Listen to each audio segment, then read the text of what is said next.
tá bom. Então vamos lá. Estamos agora iniciando na Rádio Jovem Pan e você pode nos assistir através das plataformas digitais, pela rádio, pelo YouTube, pela Panflix. E se você ainda não tem o aplicativo, baixe o Panflix ou acesse o nosso site www.jovempan.com.br. E hoje nós temos aqui o deputado Arthur Lira. Boa tarde, Arthur. Boa tarde, Tomé. Boa tarde a todas as pessoas que nos assistem aí na Panflix, da Jovem Pan. É um prazer poder falar contigo e com todos os seus ouvintes. Muito obrigado, deputado, por estar conosco. Nós estamos num momento de grande importância e relevância para o nosso país, que é a decisão, do próximo presidente da Câmara dos Deputados. Nós sabemos que no nosso país, que é um país hoje presidencialista, mas que tem todas as questões parlamentares para as tomadas de decisões, que esse novo presidente esteja alinhado e comprometido com o seu país. Então, nós gostaríamos de poder esclarecer um pouquinho quem é o deputado Arthur Lira e o seu compromisso com a nação brasileira, que está prezando muito aí pela eleição de uma pessoa comprometida com as pautas do Brasil. Eu vou começar, deputado, nós estaríamos fazendo esse programa nos Pingos nos Is, mas o presidente Jair Bolsonaro está passando a sua live ao vivo, então eu tenho aqui algumas perguntas, e uma delas é a pergunta do Augusto Nunes. Quando o senhor pretende colocar em votação o projeto que possibilita o começo do cumprimento da pena depois de condenação em segunda instância? Olha, Tomé, em primeiro lugar, eu queria agradecer ao apoio que a gente vem recebendo do Nas Ruas, um movimento que nos deu a oportunidade de mostrar as nossas propostas aí para o Brasil. Eu tenho dito e reafirmado que quando o Legislativo trabalha com tranquilidade, com transparência, com previsibilidade, as coisas vão acontecendo dentro do normal. Toda a matéria constitucional, como é essa questão da prisão em segunda instância, ela carece de ser aprovada na Comissão de Constituição e Justiça e hoje ela encontra-se parada numa comissão especial que foi criada há 1 ano ou 2, mais ou menos, e todas as comissões foram paralisadas por uma resolução da mesa. Eu tenho dito por onde ando em todos os estados brasileiros de que nós não temos preconceito com nenhum tipo de tema, nenhum assunto, contanto que ele tenha maioria na casa para ser pautado, maioria no plenário para aguentar uma votação de um requerimento de urgência, e nesse caso específico desta PEC, aí sim, fazer uma modificação constitucional só através de PEC. Então, logo nós voltemos aos trabalhos, essa comissão será reiniciada os seus trabalhos, a comissão debaterá com isenção, e se ele estiver pronto para ir para plenário, nós pautaremos, sabendo a população que esse é um resultado de uma PEC e o quórum mínimo é de 308 votos. A nossa pauta e a pauta de qualquer matéria que tenha demanda dentro da sociedade, dentro da maioria dos deputados, será pautada sem nenhum tipo de problema, porque essa é a função do presidente da Câmara, sem escolher nenhum tipo de tema. Muito bom, deputado. Aproveitando que nós estamos falando um pouco todo esse programa anticorrupção, nós também temos o fim do foro privilegiado. Nós tivemos o deputado Luiz Flávio Gomes, que foi um grande jurista que faleceu no ano de 2019, que ele tramitou esse projeto também em regime de urgência, e nós gostaríamos muito de poder retomar essa questão do fim do foro privilegiado. A gente queria também contar com esse compromisso do senhor de tramitar o fim do foro privilegiado. Mais uma vez, Tom, eu quero deixar bem claro, nós estamos acostumados nos últimos anos com uma pauta quase que pessoal, unilateral, concentrada, muito poder concentrado na mão de um deputado só. Nós estamos conversando com todos os deputados, andamos os 26 estados do Distrito Federal, colocando quais são as mudanças que nós vamos implementar na Câmara dos Deputados a partir do dia 1º. Nós vamos agir com previsibilidade, publicando a pauta uma semana antes de serem votadas. Nós vamos agir com transparência, dando liberdade aos relatores de trabalharem seus textos e fazerem as suas conversas e costuras no plenário. E nós vamos obedecer à proporcionalidade partidária. Dito isso, eu queria colocar para todos que nos assistem que a Câmara dos Deputados hoje tem um passivo de projetos, de mais de 40 mil projetos para serem votados. Justamente por isso, pela pauta ser de uma pessoa só, na cabeça de uma pessoa só, com a vontade pessoal ou impessoal de travar ou de acelerar determinados assuntos. Nós vamos fazer uma pauta conjunta, com previsibilidade. Este tema, que já foi motivo de aprovação no Senado Federal, que já passou por uma comissão especial, que está pronta para o plenário, se houver maioria, Tomé, ela será pautada também, não tenhamos dúvidas disso. O plenário será o senhor da Câmara dos Deputados. Maioria ganha de minoria e maioria pauta matérias para que nós tenhamos esses esqueletos fora dos armários. A Câmara dos Deputados ela vai trabalhar na sua plenitude, com muita dedicação, com muita humildade, com muita democracia na pauta, porque lá nós somos 513 deputados iguais e qualquer presidente tem que saber que temporariamente ele ocupa um espaço de mediação e de harmonização entre os seus pares e entre os poderes. Muito bom. Deputado, nós sabemos da importância, né, que as pautas e principalmente as reformas aconteçam, a reforma administrativa, o pacto federativo, a reforma tributária. Isso é muito importante para que o Brasil volte a ter credibilidade internacional, que investimentos externos possam vir para o Brasil. O Brasil é muito bem visto para investimentos, porém uma grande insegurança hoje que acontece. E também o próprio empresariado, que pode estar fazendo com que as suas empresas caminhem e gerem empregos. O senhor terá um compromisso com a nação brasileira de brevemente, logo na sua entrada, dar caminhamento nessas PECs que já foram colocadas para o presidente Rodrigo Maia e que até agora estão paralisadas, e nós sabemos da importância para o Brasil voltar a crescer dessas PECs. A gente tem ouvido falar que o senhor é uma pessoa que tem um compromisso muito grande com a sua palavra. Todas as pessoas que nós conversamos disseram que o Arthur Lira, quando se compromete com alguma coisa, ele cumpre. Isso foi uma coisa que todos, sem exceção, disseram. Então, a gente queria um compromisso do senhor com a nação brasileira de colocar em pauta essas importantes reformas que devem acontecer. Podemos contar com isso com o senhor e queria ouvir um pouco. Perfeito, Tomé. Eu tenho, mais uma vez, vou reafirmar, eu andei por todos os estados, ouvindo todas as bancadas, conversando com todos os governadores, com os prefeitos de capital e principalmente com os deputados federais nos seus estados. Eu sempre deixei bem claro quais são as posições. Além dessa democratização da pauta, a Câmara deixará a Câmara de ser a Câmara do Eu para ser a Câmara do Nós, com muita amplitude de debates. Nós focamos, além de outros assuntos da pauta administrativa, nesse tripé de reformas. Nós sabemos a complexidade que é a reforma tributária. Nós estamos há 1 ano e 10 meses sem um relatório apresentado. Motivos outros, que não adianta a gente ficar olhando para trás no retrovisor, levaram com que essas matérias não fossem pautadas, não fossem sequer discutidas. E nós sabemos que, quando não se apresenta um relatório naquela casa, tanto na Câmara quanto no Senado, não há condição de você fazer qualquer discussão. Qual é o nosso planejamento? Se nós tivermos a condição de ser o próximo presidente da Câmara, nós iremos conversar imediatamente com o presidente do Senado para que ele dê agilidade na pauta e na votação da PEC emergencial, que vai trabalhar formas no orçamento de desindexação, de desvinculação, de trabalhar algumas situações de gatilho, para que a gente tenha um orçamento mais ágil, mais moderno, mais próprio para o Brasil nesse momento. Que a gente possa ter liberdade, enquanto poder legislativo, de decidir quais são as prioridades do país.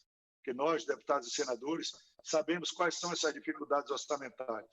Concomitante a isso, na Câmara, nós temos a reforma administrativa, que foi mandada pelo governo e foi estocada em uma gaveta mais na presidência da Casa. Nós vamos voltar com as comissões permanentes, agora em fevereiro. Essa PEC será enviada para a CCJ, que fará a sua avaliação de admissibilidade e constitucionalidade. Nós criaremos, na sequência, a comissão especial e eu acredito que ela, no primeiro trimestre de 2021 ainda, tenha sua aprovação na Câmara. E o Senado, fazendo o mesmo calendário com a PEC emergencial, a gente faz a inversão das matérias.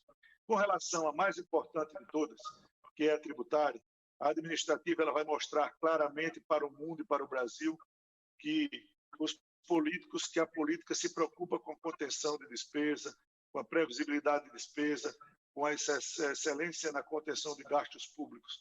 Isso é uma boa sinalização ao mercado, aos investidores internos e externos, aos recursos que estão sobrando, principalmente em poupanças, em fundos, pela incerteza da economia, de como vai se portar com essa pandemia agora em 2021.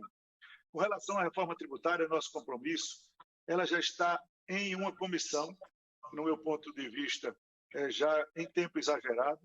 Nós iremos cobrar do relator que entregue o relatório para que a Câmara possa, aí sim, chamar a sociedade civil, todos os setores interessados, estados, municípios, empresários, o agronegócio, o setor de serviços de varejo, todas as pessoas que têm interesse na simplificação da tributação brasileira, da desburocratização da legislação tributária no Brasil, que dê segurança jurídica a quem gera emprego e renda no país, possa ter uma tranquilidade de que vai saber trabalhar, sabendo qual é a legislação própria, para não incorrer em erros que depois signifiquem muito, muito do seu lucro. Todos nós sabemos que hoje nós gastamos muito com setores de pessoal dentro das empresas, quanto tempo se perde de custo Brasil para que o empresário possa cuidar da sua organização tributária. Vamos dizer que a gente tem aí 160 dias, 200 horas por mês. É muito tempo de custo Brasil para que as empresas percam. Por isso, nós temos que fazer uma simplificação. Agora, esse tema vai requerer muitos cuidados, muita discussão, debate claro. O Brasil é um país continental, com muitas diferenças regionais, com muitas diferenças de infraestrutura, de cultura, de necessidades. Tanto a parte pública como a parte de investimentos no setor privado tem que participar, Tomé, efetivamente nesse debate na Câmara dos Deputados, e nós vamos abrir a Câmara para que ela possa oportunizar à sociedade um debate claro, transparente, ouvindo a todos, para que a gente não tenha o melhor texto, para que a gente não tenha o pior texto, para que a gente tenha um texto ideal para o possível. Esse é o melhor texto, um texto médio que simplifique os problemas tributários do Brasil e que passem segurança jurídica para todos os que militam nessa área.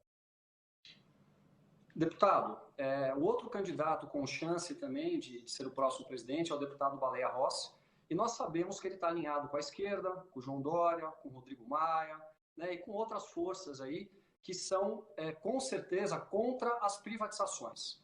Nós sabemos a necessidade das privatizações, nós sabemos o quanto se gasta com essas estatais no nosso país pela falha, né, na administração, pela falta de administração, de gestão pública, e é muito importante que a gente possa privatizar e tirar esse grande peso que está em cima do país, e nós também sabemos que são nessas estatais onde acontece a maioria da corrupção. O senhor é a favor de estarmos fazendo essas privatizações, e eu gostaria de saber se teremos o seu apoio para iniciarmos as privatizações pela que está mais adiantada, né, que já tem uma PEC colocada, uma PL colocada em 2019, que é a Eletrobras, e na sequência os Correios.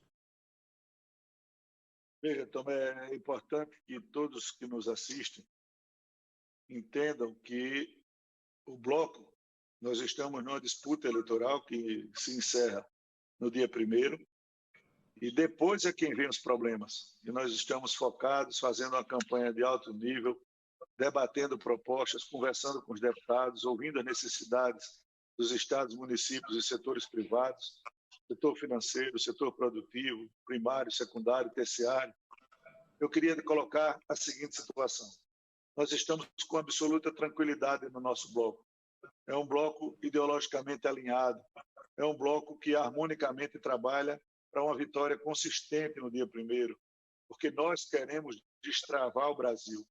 Nós queremos fazer com que os acotovelamentos parem, as disputas internas das instituições dos poderes cessem, para que o Brasil harmonicamente tenha a oportunidade de crescer, para atender sempre aquelas pessoas que mais precisam. O bloco que está oposto ao nosso é o bloco que a gente pode batizar de bloco da paralisação. Nós vamos paralisar o país se dermos a chance do nosso adversário vir a conduzir os destinos daquela casa. Porque tem um partido que defende privatização, Estado menor. Tem um partido que é contra a privatização. Tem compromisso de desestabilizar o sistema com pauta de impeachment sem fato determinado. Uma ruptura do sistema político grave. num acordo político para a eleição de uma casa. Tem partidos que estão a favor das pautas de reformas, tem partidos que são contra. Lógico que se o outro candidato tiver metade da palavra que eu prezo, ele não vai tocar nada de pauta produtiva para o país. Então, as privatizações, como todas as matérias de reformas, como todas as matérias, Tomé, que tenham maioria na casa, que tenham um amadurecimento na população, elas sempre terão, por parte desta presidência, democraticamente um debate amplo, bem inclusivo, bem aberto para toda a sociedade, e depois de retiradas as versões, esclarecidos os fatos, ela vai a plenário com tranquilidade, à luz do dia, sessões iniciando às 3 horas da tarde, a gente tentando encerrá-las entre 20 e 21, sem aquele alvoroço de obstruções no plenário, respeitando as minorias, mas respeitando principalmente as maiorias. A democracia ela vive quando a maioria resolve em cima do voto, através do voto, ela se expressa. E nós vamos fazer sempre que o debate seja colocado claramente, que todas as minorias sejam respeitadas, que o nosso regimento seja, obviamente, bem atendido e respeitado, mas que, ao final, a maioria vença. E a maioria do Congresso brasileiro, ele é reformista, ele tende a fazer um Estado democrático mais leve, mais ágil, com determinados setores tendo uma transição tranquila, esclarecida, e isso nos foi negado por acordos políticos que existiram do atual presidente com setores da casa que absolutamente, politicamente, paralisaram todo o crescimento do Brasil em 2020. Nós não podemos perder a oportunidade de crescermos entre 3,5% e 5% em 2021, porque Brasília vai atrapalhar. Quando Brasília não atrapalha, o Brasil já cresce demais. E a nossa intenção é fazer uma gestão aberta, clara, transparente, dialogando com todos os pares que representam todos os segmentos da sociedade e colocar todos os temas importantes com os devidos cuidados, com os debates amplamente feitos na casa, mas pautados no plenário com toda certeza. Muito bom. Deputado, eu sei que o senhor está com o tempo curto, então vou fazer mais duas breves perguntas. Tá? Uma delas é do movimento Avança Brasil, que é um grande movimento do Brasil, um movimento conservador. E a pergunta é o seguinte: o senhor ajudará a abrir espaço nas pautas legislativas para as pautas de costumes, ou fará como o Maia, que fechou as portas para essa agenda, que é muito cara aos conservadores? Movimento Avança Brasil. O nosso compromisso, Tomé, é de colocar para discutir, para votar o que tiver maioria naquela casa. Não cabe ao presidente da casa ter opinião se ele gosta ou se ele não gosta de determinada pauta. A complexidade dos pensamentos ideológicos, a diversidade ideológica daquela casa, tem partidos de esquerda, de direita e de centro. Não é justo que uma ala monopolize as discussões e faça versões o tempo todo acerca desse ou daquele assunto. O Brasil é um país de mais de 200 milhões de habitantes, é um país que pensa majoritariamente em determinados assuntos como um país conservador, e nós temos que respeitar todas as pautas e dar a oportunidade de que elas sejam discutidas na casa, não em detrimento, como eu disse anteriormente, de versões. O que pior pode acontecer naquela casa é quando uma versão é praticada, como foi naquele caso das regularizações fundiárias. Chamaram logo MP da grilagem, MP enfim, do desmatamento, quando na realidade não era. Então, qualquer pauta merece respeito, terá a nossa solicitude, terá dessa presidência um tratamento imparcial e nós daremos voz e vez para que todos os setores representativos daquela casa, mais à direita, mais ao centro, mais à esquerda, tenham as suas pautas discutidas e levadas a plenário. Se vai ser aprovada ou se vai ser reprovada, isso é uma questão de voto, como eu disse, não depende do presidente da casa, depende da maioria dos seus deputados, da sua liderança e do pensamento médio de quem vai votar cada matéria. Ok, deputado. Pergunta do José Maria Trindade. Com a sua provável eleição na próxima segunda-feira, o senhor passa a ser um aliado importante do governo. O que muda? Os seus aliados terão mais espaço no governo? O senhor espera participação também na esplanada? Nosso objetivo nunca foi esse. Eu agradeço a pergunta para esclarecimento. Todos os partidos de centro sempre foram os responsáveis pela aprovação dos temas mais árduos do país. Nós sempre votamos todas as reformas. Nós sempre votamos todas as leis de controle absoluto. Nós sempre votamos todas as leis que colocam regras.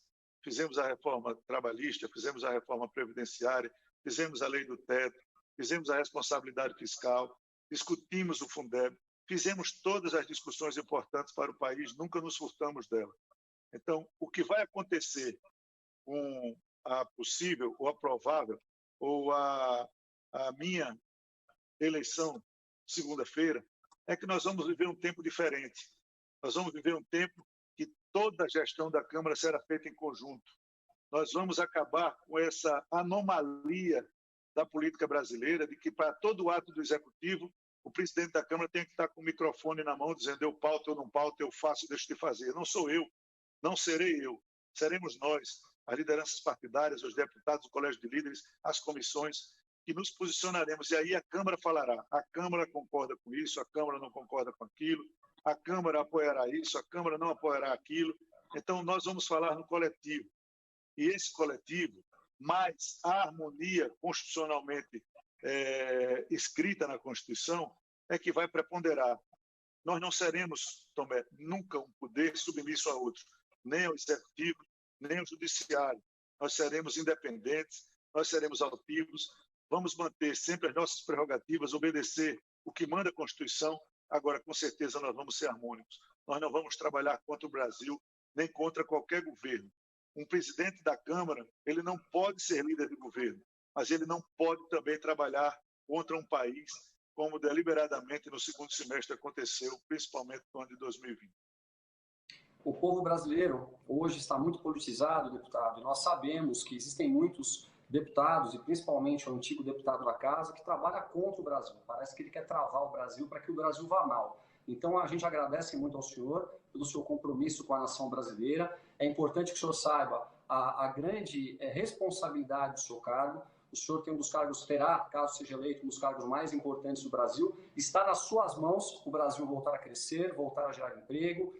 O nosso ministro Paulo Guedes poder dar continuidade a todos os projetos econômicos de tanta importância no Brasil e para que o presidente Jair Bolsonaro ele possa agora sim começar a governar o Brasil, porque até agora ele não teve condição de governar e nós sabemos da importância da maioria na Câmara. E também contar com o compromisso do senhor, além das importantes pautas, que o senhor também faça as articulações políticas para que as coisas sejam votadas de acordo com o Brasil. Muito obrigado, a gente deseja sorte ao senhor. E na segunda-feira a gente volta a conversar, caso o senhor tenha a honra de ser o presidente da Câmara dos Deputados do Brasil. Muito obrigado, deputado, pelo seu tempo.